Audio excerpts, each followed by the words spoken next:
नमस्कार। आज हम इतिहास की सबसे शानदार गाथाओं में से एक भारत के अविश्वसनीय सफर की गहराई में उतरने वाले हैं। ये कहानी है हजारों सालों की, सभ्यता के जन्म से लेकर एक आधुनिक वैश्विक शक्ति बनने तक की। और ये जो पूरी प्रस्तुति है, इसे तैयार किया है पवन सिंह ने, जिनका संपर्क नंबर है 8141824876। तो चलिए उनके साथ इस आकर्षक इतिहास के पन्नों को पलटते हैं। तो चलिए शुरू करते हैं। देखिए, ये जो टाइमलाइन है ना, ये हमारी पूरी कहानी का एक तरह से नक्शा है। हम भारत के इतिहास को 4 बड़े हिस्सों में बांटकर देखेंगे। सबसे पहले जड़ें, फिर संगम, उसके बाद संघर्ष और आखिर में उदय। हर दौर अपने आप में रेजिलियंस यानी लचीलेपन और बदलाव के कमाल की कहानी है। तो सबसे पहले चलते हैं जड़ों की तरफ। तो पहला पड़ाव है प्राचीन उद्गम। चलिए दुनिया की सबसे पुरानी सभ्यताओं में से एक की गहरी नींव को समझते हैं। देखते हैं कि सब कुछ शुरू कहां से हुआ। जरा सोच कर देखिए, आज से हजारों साल पहले सिंधु घाटी सभ्यता में कितने एडवांस शहर बसाए जा रहे थे। मतलब हम बात कर रहे हैं प्रॉपर अर्बन प्लानिंग की, बेहतरीन ड्रेनेज सिस्टम्स की।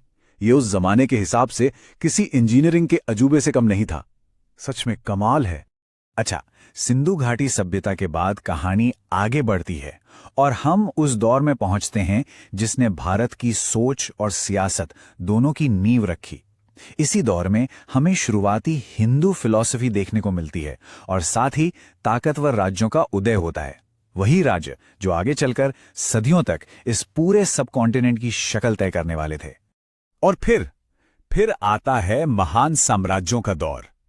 एक तरफ मौर्य साम्राज्य, जिसने सम्राट अशोक जैसे शासकों के नेतृत्व में भारत के एक बहुत बड़े हिस्से को एक किया और कई जरूरी सुधार भी किए। और फिर आया गुप्त साम्राज्य, जिसे भारत का स्वर्ण युग या गोल्डन एज भी कहा जाता है। इस दौर में तो साइंस, मैथ्स, आर्ट, हर चीज में जबरदस्त तरक्की हुई। और गुप्त साम्राज्य की उन तमाम उपलब्धियों में से एक ऐसी थी जिसने दुनिया को हमेशा हमेशा के लिए बदल दिया। वो दिन थी जीरो की, यानी शून्य की। जरा सोचिए, क्या जीरो के बिना आज की मैथ्स, साइंस या टेक्नोलॉजी की हम कल्पना भी कर सकते हैं? बिल्कुल।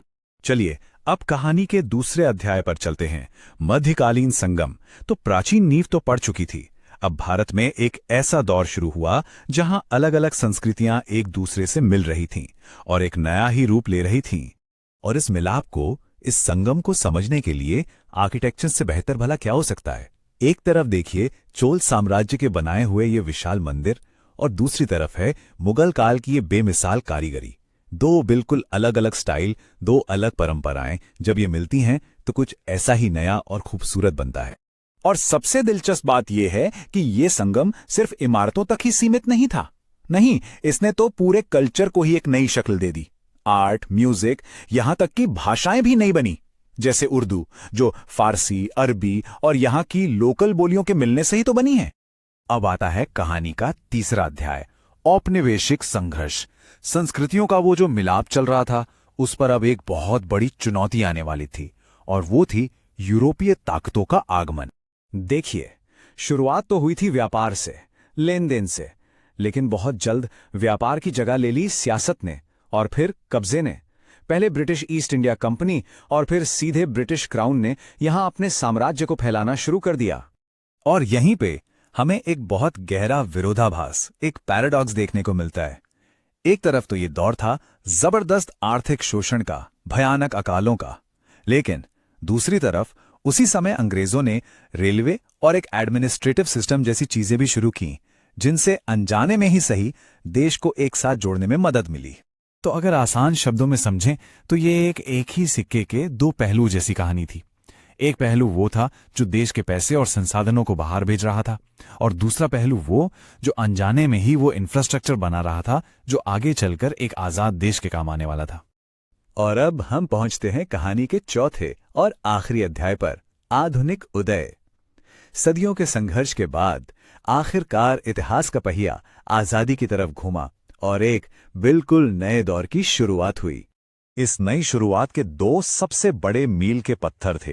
पहला 1947, जब देश को ब्रिटिश राज से आजादी मिली, और दूसरा 1950, जब भारत का संविधान लागू हुआ और ये एक संप्रभु लोकतांत्रिक गणराज्य बना।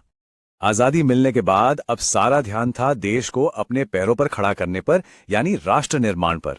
इसमें बड़े बड़े उद्योग लगाने से लेकर हरित क्रांति के जरिए खेतीबाड़ी में आत्मनिर्भर बनना और साइंस और टेक्नोलॉजी की नींव को मजबूत करना, ये सब कुछ शामिल था।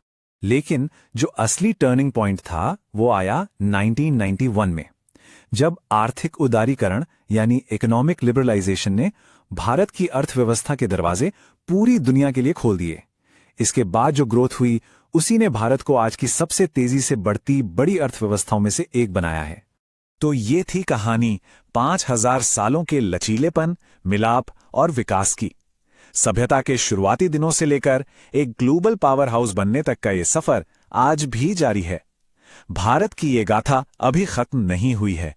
ये हमें बस एक सवाल के साथ छोड़ जाती है कि इस अनंत गाथा का